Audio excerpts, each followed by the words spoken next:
I'll let my parents live in this house. You can't even cook, so leave LOL.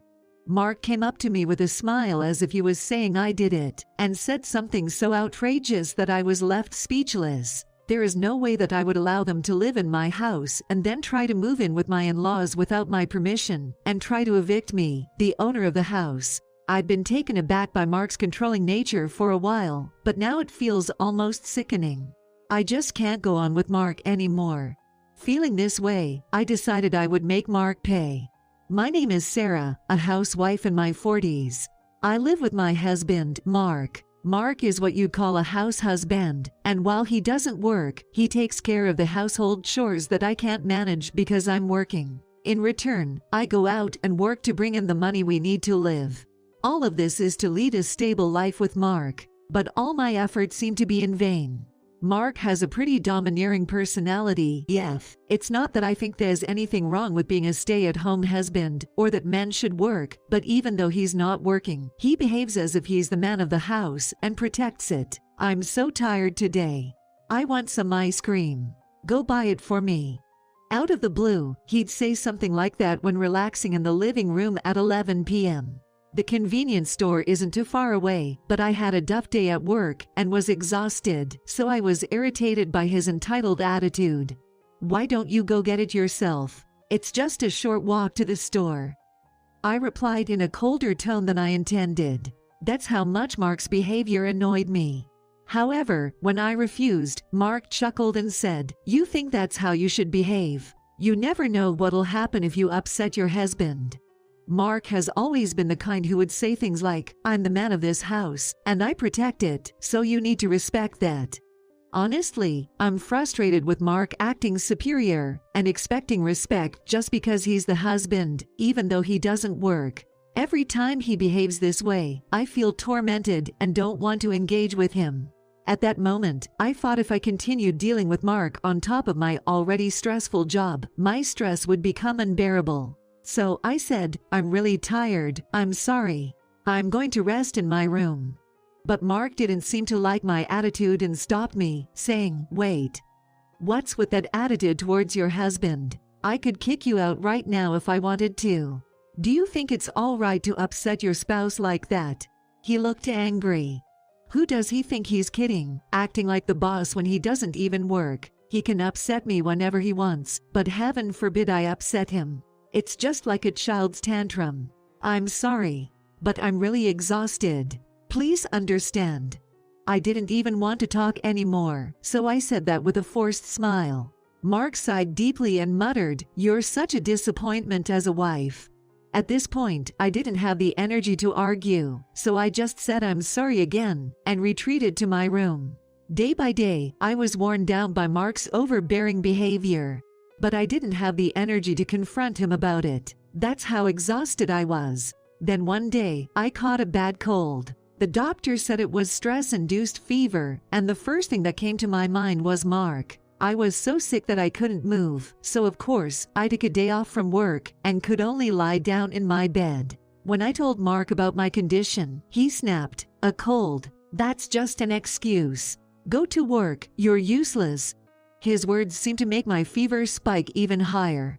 Moreover, he added, "I won't be taking care of you. This is your mess, deal with it." So I was left alone in my room, moaning from the fever. There were no ice packs or anything. I was too weak to prepare anything for myself, and I didn't want to face Mark again for fear of more verbal abuse. My temperature reached 103 degrees Fahrenheit. The fever was so high that my body was so overcome with sweat that I could not even get up to change my clothes, even when they were wet. I thought, how much easier would it be if I could just pass away? With these farts, I endured a painful night alone. Maybe it was the fever, but I couldn't sleep at all. Even when the sun set and it was time to see the night sky, feelings of loneliness and doubt if this was all right overwhelmed me, and it was unbearable. I actually wanted Mark to help. Not necessarily to bring down my fever or anything.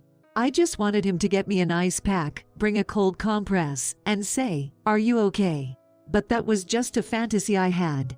The words I actually received tore at my heart, leading to new anxieties that tormented me. Why must I be the only one to feel this way? What did I do wrong?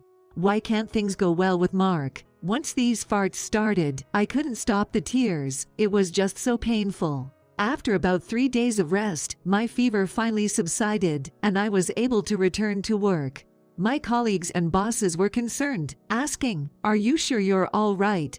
But my health was improving, and more than anything, I had to support the household. When I mentioned that I couldn't afford to take more time off, they seemed even more worried. Their kindness, which was so much more than the attitude I received from Mark, brought tears to my eyes. I guess my emotional breaking point was close.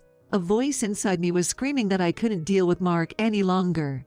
I was ignoring that, pushing myself too hard. This way of life wouldn't last forever. Someday I'd reach my limit and wouldn't be able to get back up. Somewhere in the back of my mind, I know that, but that didn't mean I could even have the presence of mind to deal with the situation before I reached my limit or to do so. By this time, my affection for Mark had already faded. But I didn't have the room to think about starting preparations to live our separate lives. How could I clear these feelings? With these worries, I worked hard every day, came home exhausted, and was swung around by Mark's whims. I lived such days every day. One day, while relaxing in my room, Mark called out, "I have something important to discuss. Come here." It had been a long time since we had a serious talk. Usually, Mark wouldn't inform me about various things and would make significant decisions on his own. So, with a sinking feeling, I wondered what this was about. As I sat down for the discussion, Mark, with an excitement I'd never seen before, said, "I'll let my parents live in this house. You can't even cook, so leave LOL." The first word that slipped out was, "What?" "You need to leave because you're living with my in-laws." I couldn't accept the reality due to his utterly selfish remarks. But regardless of how I felt, Mark continued to push the conversation forward.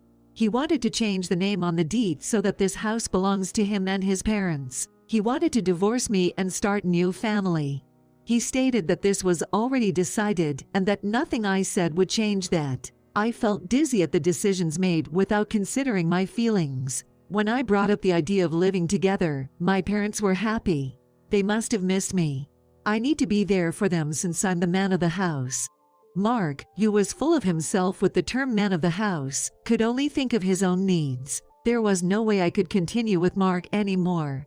My heart told me it was absolutely impossible. Oblivious to my feelings, Mark chuckled. "You love me so much, don't you? I know it's shocking to hear this from the husband you love so much. But I'm sorry, I just want to take care of my family. Please understand." Mark spoke in a tone as if he was admonishing me.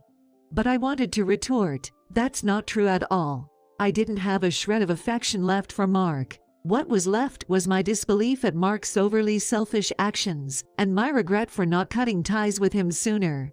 Why didn't I end things with him much earlier? If I had done these earlier, Mark would not have taken advantage of me so much, and he would not have been so selfish and arrogant. I even despised my past self for being too weak and not having the guts to let Mark go, thinking I was too overwhelmed. Mark seemed to misunderstand, thinking I loved him too much and didn't want a divorce. Of course, that was far from the truth, because my feelings for Mark had cooled a long time ago. All that remained was disgust for Mark, who seemed to think I still cared for him despite his actions. To make my feelings clear, I spoke up. "I'll leave then." At those words, Mark exclaimed, "What?"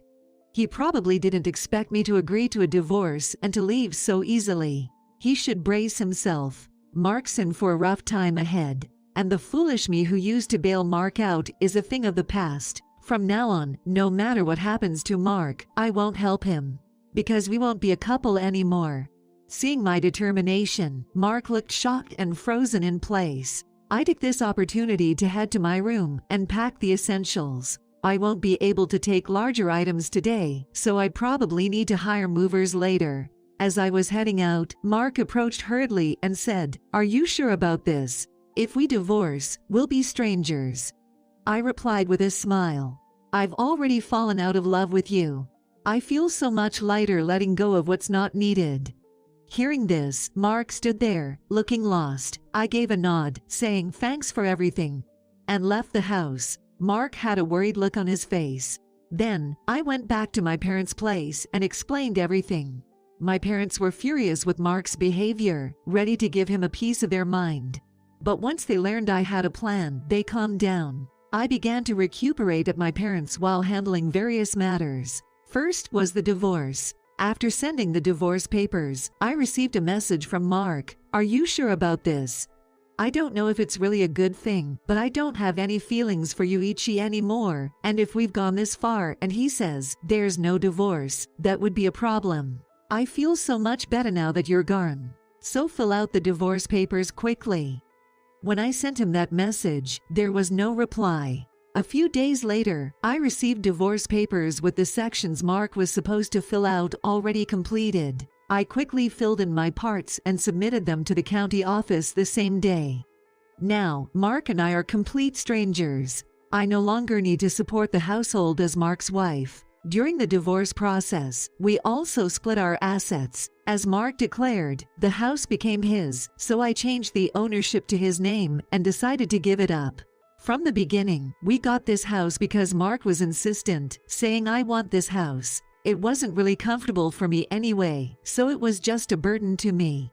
Instead, I decided to get alimony from Mark. Since Mark isn't working, his parents covered it. But it seems he's actively job hunting now, probably planning to pay them back once he gets a decent job.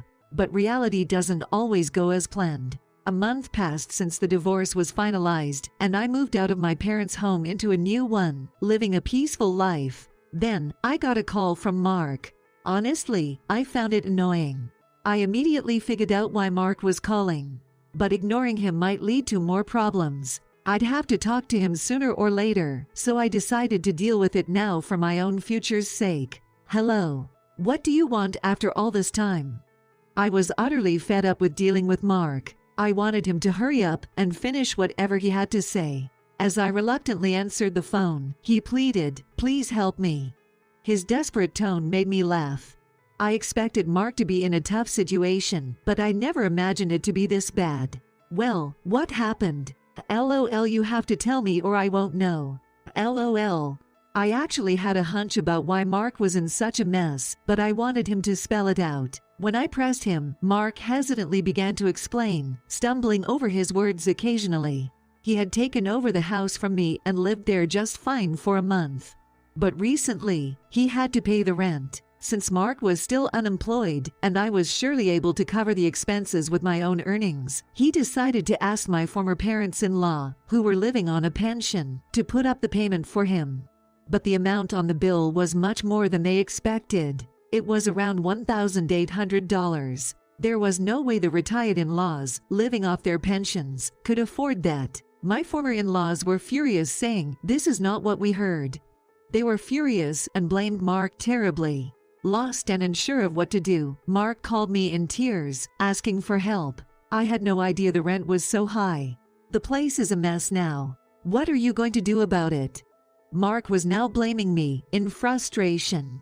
Sure, it was my mistake for not mentioning the rent beforehand, but it was Mark's foolishness for trying to take over the house without even knowing the monthly cost. You could say he brought it upon himself. He treated me like an outsider and pushed me away.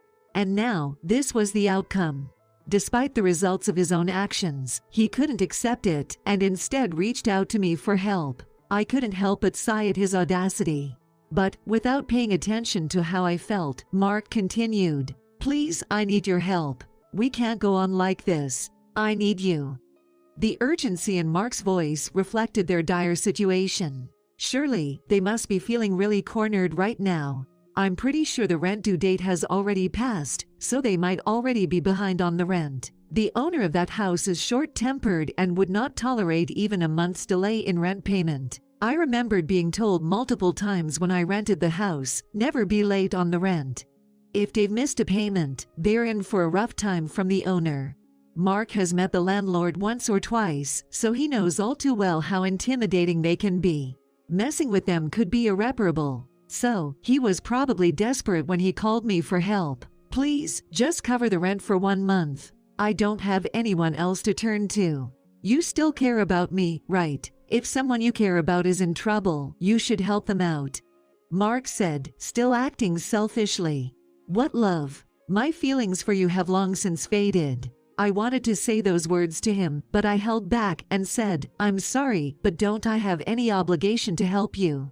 It was Mark who cut me off, wasn't it? But you want me to help you when you're in trouble. Don't you think that's too convenient? I coldly replied. It was a genuine sentiment, no pretense. That's how much feelings of frustration and despair towards Mark welled up inside me.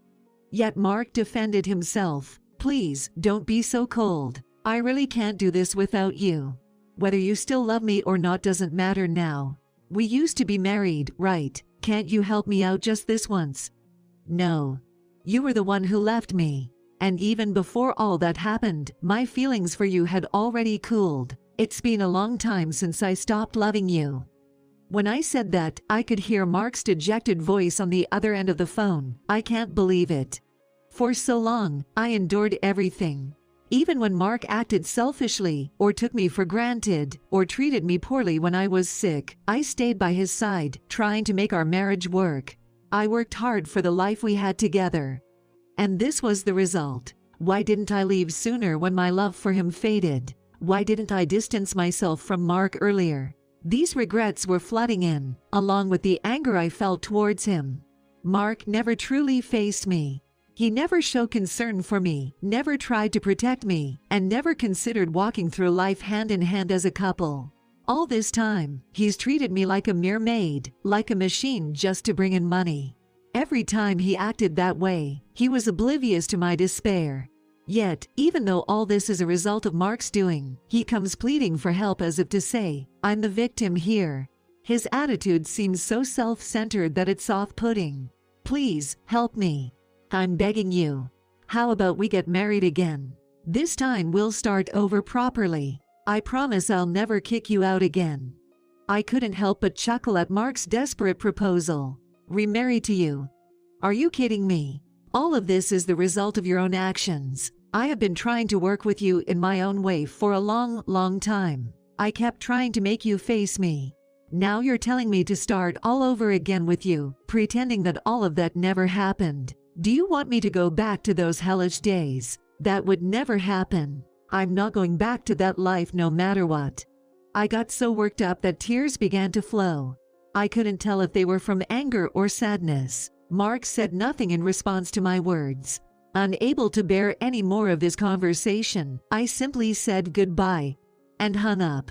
Mark didn't call after that, and wanting never to hear his voice again, I blocked his number. I later heard from mutual friends that Mark and his family got evicted from their home. Mark, in his own way, tried to talk to my former in-laws and somehow get them to pay the rent on his behalf, but they were furious and said, "That's not what we talked about," and refused to pay the rent. As a result, they upset the landlord and had no choice but to leave. Mark hasn't had much luck finding a full-time job, so he's working part-time to make ends meet. Apparently, because they had been living together, the in-laws had to sell their house and are now cramped in a run-down apartment, all three of them. As for me, I've been so engrossed in my work that my boss discussed a promotion with me.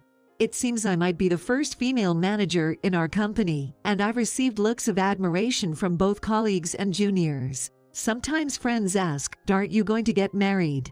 To be honest, after being forced into that kind of life, I have quite a negative image of marriage.